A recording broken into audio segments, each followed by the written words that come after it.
There's a lot of buzz after the first leg of Champions League play, and the first Premier League team has officially been relegated. What's up, guys? It's Dave here for another installment with Diego of A Soccer Fan Walks Into a Bar. We'll review last week's action, have some fun, and see what the soccer world has in store for the weekend. Stay tuned.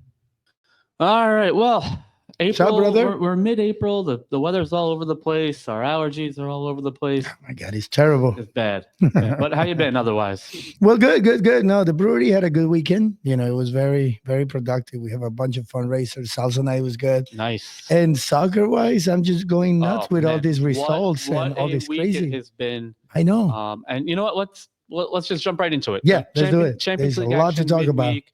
For those of you that are fans, there's also obviously Conference League and Europa League today.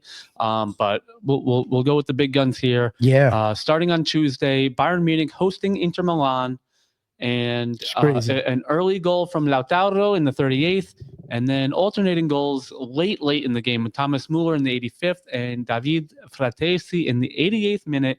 And Inter Milan takes the victory away from home. It was crazy. It's a great result for Inter. Obviously, Bayern under a new manager with company this year. They've done well thus far, but that was not a result many were expecting. No, absolutely nobody. This is the first time they lose at home in a while. Yeah. In a Champions League competition, I want to say in a couple of years. Yeah. That result was not foreseen before. Speaking of unforeseeable results, Arsenal hosting Real Madrid, and Aaron, a couple of our other Arsenal buddies that are consistent listeners to the show. I can't even talk. That's how unexpected this result was. The shock is still real. Even Arsenal fans, I think, were surprised by this result. Yeah, 3-0 to the Arsenal. Including a pair of bangers off free kicks. Well, that's what it was. That was the difference. Yeah. The free kicks. I mean, the game itself was incredible. Both of the teams played really well. They did what they were supposed to. It's just what do you do when you have somebody kicking I've listened like to that. A lot of the pundits, and local fans as well on those free kick goals. Some saying that they're amazing goals, some of the best goals I've ever seen. Others placing a little bit of blame on the wall and on Thibaut Courtois. Well, on the second one, I might concede the point on the second. Yep. Yes, the Arsenal players played that wall incredibly, but the first one, was ridiculous. It was a Beckham type of shot. Right. You know what I mean? It really was. You can't blame it. We're done looking back at this match. Looking forward. Also, with obviously, would you put it past Real Madrid to win by 3 on the return leg? It's a tight match, but they got the power. But for me, one of the bigger question marks, obviously, is that Camavinga red card late in the match. Yes. So he's ineligible now. And he was so stupid, dude. So, why do you do that at that point of the game? With a team like Madrid has, with all this firepower, all this flair, Camavinga is one of the workhorses there. He gets it done. He connects the midfield. He connects everything. Exactly. Yeah, and that's the problem. So that could potentially be a pretty big loss for the Merengue. Oh no, it is. It is 100%. It's going to be really hard. Can they score 3 goals? Yes. Can they control the match to win by 3 goals? That's the question. They have the power. I mean, they showed it in this game. They lost, but they didn't lose because they played bad. They lost because somebody just went off on them. Right. That was just a totally side situation. Had nothing to do with the development of the game. I mean, it's going to be a great match on Bernabeu, the Bernabeu. That's going to be incredible. For sure. All right, so moving into Wednesday action, against the run of play, an early goal from Morgan Rogers for Aston Villa really put PSG on their heels and was again starting to shock the soccer world, especially for fans of the English game. You have the Arsenal big victory on Tuesday, then Aston Villa is up. It started to win, and it's like, oh, here it comes. But that lead was short-lived. Doué 4 minutes later in the 39th. Kvicha scored in the 49th, I believe it was, to put PSG ahead. And then potentially the backbreaker, a third goal from Nuno Mendes in the 92nd. So Villa will have the return leg at home to try to overturn that. At 2-1, I think it's possible. That's possible. Yeah. Obviously, with Debu, in net, anything is possible. Absolutely. But that third goal, I do think, will be a bridge too far for Villa to overcome. And this is one of the matches that being home plays a lot. Yeah, Villa is a very good home crowd. Yep. But let's not gloss over just the utter domination that PSG had, despite giving up the early goal. Yeah. Aston Villa can only muster 2 shots on target. Yeah. PSG had 76% possession. It was crazy. And to see that in a Champions League quarterfinal, I don't think I'm being insulting by saying that Aston Villa is probably the worst of the teams that are left. Absolutely. But still, it's the final 8 of a European Cup. You're there for a reason to begin with, And then, so 76% possession, 841 passes at 94% accuracy. Now, a lot of that was played through the midfield, mostly unopposed. And that's what I was going to say. Aston Villa gave the ball to PSG as soon as they scored that first goal. They kind of just put themselves backwards, and they were like, all right, score if you can, and they definitely did. Yeah. That was a big gamble. Sure. There you go. And going into the final quarter, first leg, another Wednesday match, Barcelona hosting Borussia Dortmund. Obviously, Robert Lewandowski has a ton of history at Dortmund. Yeah. And Flick. Yeah, and Hansi Flick played managed Munich, but he is obviously very familiar with Borussia Dortmund. Exactly. So Rafinha in the 25th minute, Robert Lewandowski scoring twice in the second half, 48th and 66th, and the youngster Lamine Yamal with a 77th minute goal. The king. And I mean, he played lights out in the match. But to me, this was a goal that was, not a lot of people thought he had in his arsenal. It was very Romario-esque. Yes. Just a little toe poke, took the keeper by surprise. They weren't ready for the early shot. Opportunistic. That is the last thing you need. And that it's scary to see that absolutely that Yamal has this in his bag now. Exactly. Now he can just stretch out and poke it. Right. There's plenty of great goal scorers that never scored like that. Goals. Romario, one of them. If we're talking about other players of that ilk. There is plenty. I mean, Bebeto, Van Nistelrooy. Another Barcelona alum, David Villa, did not score a lot of great goals. No, he just very opportunistic, knew when to be there, and would hit these worm burners into the side net. Yeah, there are plenty. Chicharito was another one too. There you go. Those are the guys. All right, so of the 4, we have Barcelona 4-0, PSG 3-1, Arsenal 3-0, and Bayern Munich, Inter Milan leading 2-1. Obviously, in terms of the spread of scores, Bayern Munich has the best shot to potentially overcome. Do you think any of these ties get overturned in the second leg?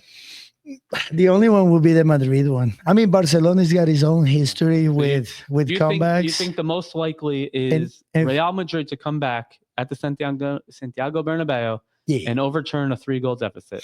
I mean, let's be honest. A lot of these results are going to be tough to overcome. I think, on the record, I don't think any of these 4 get overturned. But I would say Bayern going to Milan is the hardest by far. I think that's really. I think that's the easiest one. No, man, because that's the only one that's going away to come back. Going to Italy. Italy's Italy. Italy's a defensive league, man. But you just need a 1-goal, 1-0 victory, and then you're in extra time and then penalties. And that's the problem, scoring that 1 goal in Italy. That's gonna be a tough one. I want to say, from history's point of view, the scariest result is going to be the Barcelona one, just because of what's been happening. It's been happening, and they're. I'm trying to think of who was that? Oh, the Liverpool. Yeah. They Liverpool a few years later. They've been there multiple times, and it's just a mental thing. Like it definitely is on the fan base. It's in the fan base back of their mind. They're like, all right, is it going to happen again? Are we going to be able to hold it? And for the players, coaches are talking about this, and during training. They're like, all right, we're winning by 4 goals. We need to start controlling the situation. We need to make sure we score more, because that's the one thing with Flick. He definitely does promotes attacking. He's like, we're not going to play the result. We're not going to try to manage the situation. No, we're going to keep scoring and we're going to win this one as well. And that's how we're going to get through. I do think he's a bit more pragmatic than managers they've had in the past. Absolutely. Obviously, Guardiola and under his Barcelona teams, I distinctly remember, towards the end, some Champions League ties where they were, down a goal with 2 or 3 minutes left, and they're still just knocking the ball around the midfield. Like, you have to keep going forward. Situation. And so I do think, and similar with Luis Enrique and some of the other guys that they've had over the years, Tata Villanova. They're a little more conservative. I think Hansi Flick, whether it's just his style or the kind of quote unquote German mentality, I do think as the game wanes on, he will kind of sit a little bit more and True. I'm not saying they won't attack, but it's certainly a safer, style of it. Yeah, we got to play with fire on that one. Yeah. And Madrid, the problem with Madrid is, like you said, they lost their glue, man. That foul, it was a foul, I think it was, no? I believe so, yeah. That was the dumbest thing he could have done at that point of the game. I mean, you were losing already. It was basically done. What are you gonna? Yeah, what are you thinking? I didn't see the foul at that point. After the Marino goal. Turn it off? No, well, yeah, I flipped over to the Milan Bayern game. So which I'm glad I did, because I got to see 2 more goals. Yeah, that was incredible. No, that was the best close up for a match of this set of matches. Absolutely. All right, so you heard it here. I think if anyone can come back, it's Bayern. You think Real Madrid still has a shot, a little, despite being down 3 goals. We will check it out next week, Tuesday, Wednesday. Yes, sir. But holy moly, what a couple of days for Champions League play. Yeah. And again, we're almost to the end. It's only been 1 year, but this new format, tons of excitement. Yeah. I was skeptical. Let's not beat around the bush. We all know it was a money grab. Yeah. But But the experiment worked. It created a lot of excitement, and it did raise a lot of money for a lot of teams that needed to raise some money. I mean, Barcelona being one of them. This is helping them out a lot. All right, so let's jump over to. We're still in the week abroad, but we're jumping over to the Premier League here. Crystal Palace 2, Brighton 1. The amount of action in this match was incredible, second to none. Yeah. An early goal from Mateta in the 3rd minute, which obviously we have a Brighton supporters group here, but to see Mateta, after that horror injury to his ear a few weeks ago, getting on the field and getting on the goal scoring list, you have to feel good for him. Danny Welbeck drew things level in the 31st, and then a Daniel Munoz goal in the 55th, but that is nowhere near where the action ended. So with Palace up 2-1, a red card to Eddie Nketiah in the 78th, a red card to Mark Wehi in the 90th. Then it was announced for 12 minutes of stoppage time. Jean-Paul Van Heck in the 96th minute for Brighton saw his marching order. So now we're playing 10v9. Another 6 minutes still to go. Action all over the place. And unbelievably, Brighton could not find that final touch to break the door down and get that tying goal. You got to give it to the defense and the goalie. They work incredibly well. It was like a cup final in terms of like every clearance, high fives and boosting the crowd and all that.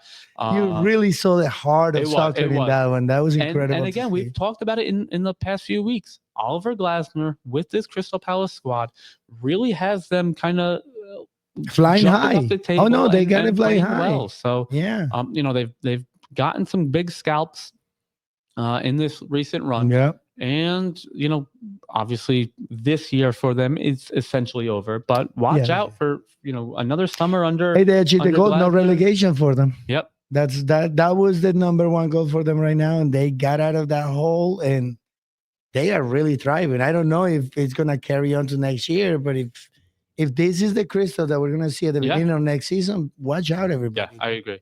All right. So elsewhere on Saturday, West Ham hosting Bournemouth. So both of our supporters clubs on Saturday were visiting London. A 2-2 draw, which for me, was very disappointing. Evan Nielsen scored to kick things off in the 38th, and then 2 goals from West Ham in 7 minutes, 61st from Fulkrug and 68th from Jared Bowen. Evan Nielsen did bring things level with his second goal of the match in the 79th, and that's how things were finished. Yes, but it was a tough week for us, man. To go up early, and then Iriola, one of his biggest positives has been halftime adjustments, whether it's substitutions, whether it's formation, and he just did not get it right this time. I mean, you can shoot 100. That is just an impossibility.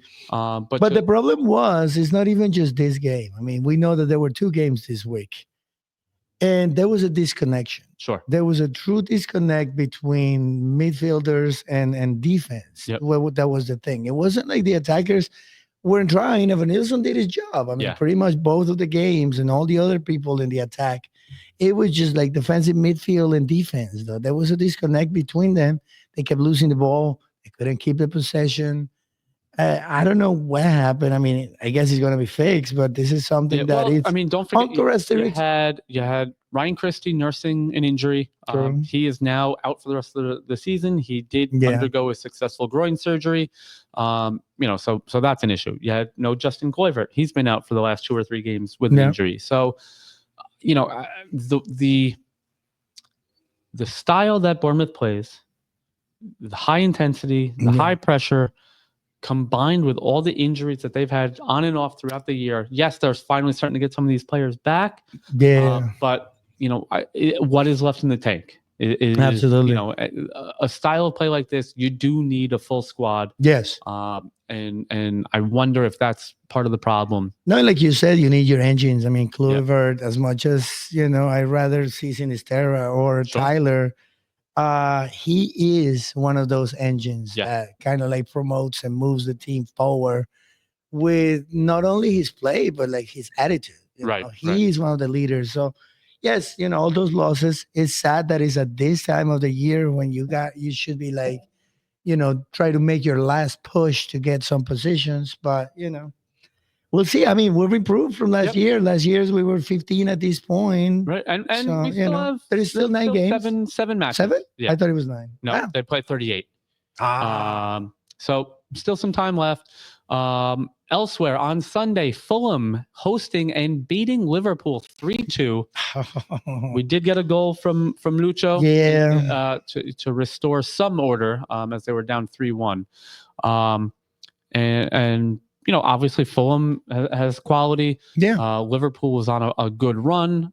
So this will somewhat delay their ascendancy to the title. The champions, I mean, the one thing I do have to say about that is the rumors that I've been hearing about Luis leaving. Yeah, I mean, that's been kind of on and off most of the year this year. Yeah, it's weird. But it is what it is. Welcome Barcelona, dude. Now I'm talking about Barcelona from now on. Also on Sunday, Tottenham hosting Southampton. Obviously not a marquee match, but we do want to let you know Tottenham was victorious 3-1. And the nail in the coffin. Southampton now mathematically is officially relegated.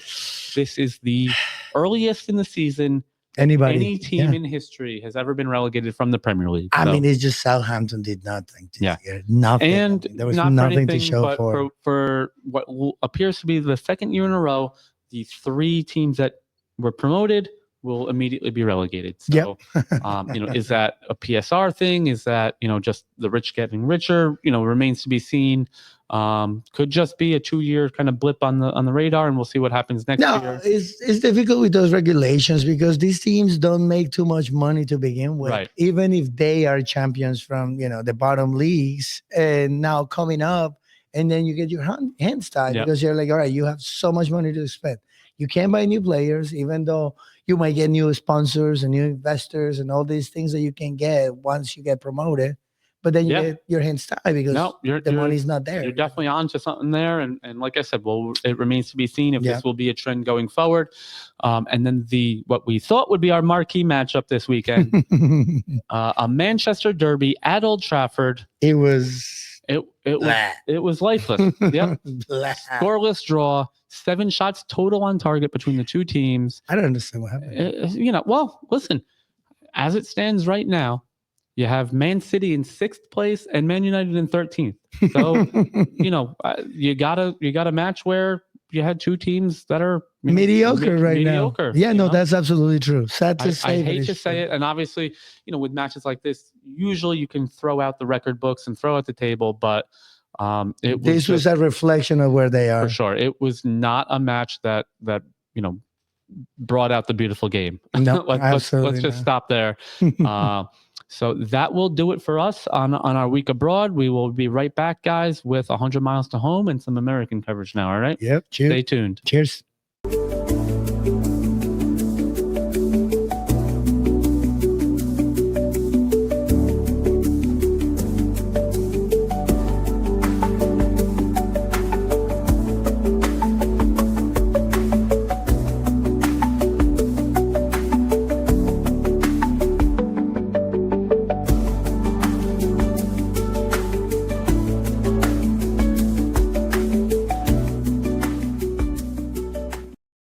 All right, welcome back to A Soccer Fan Walks Into a Bar. We have Diego here, dressed in his black Newberg hat and our Angry Egbert sweatshirt. There you go. I am sporting, whether I should be proud or embarrassed of it, my NYCFC hat and my Newberg Brewing sweatshirt.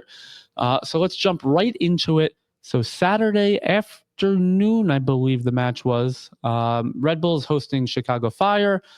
Jonathan Bamba with an early goal for the Fire in the 32nd minute, and then Ngoma, and once again Eric Maxim Choupo-Moting with a penalty. 2-1 at the half, 2-1 final.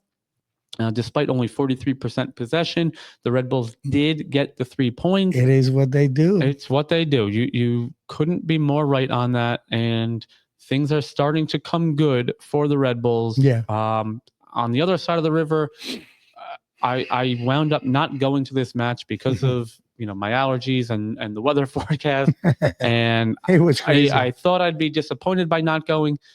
It was bad. A first-minute goal from Minnesota, followed up by a Will Trapp goal in the 29th minute.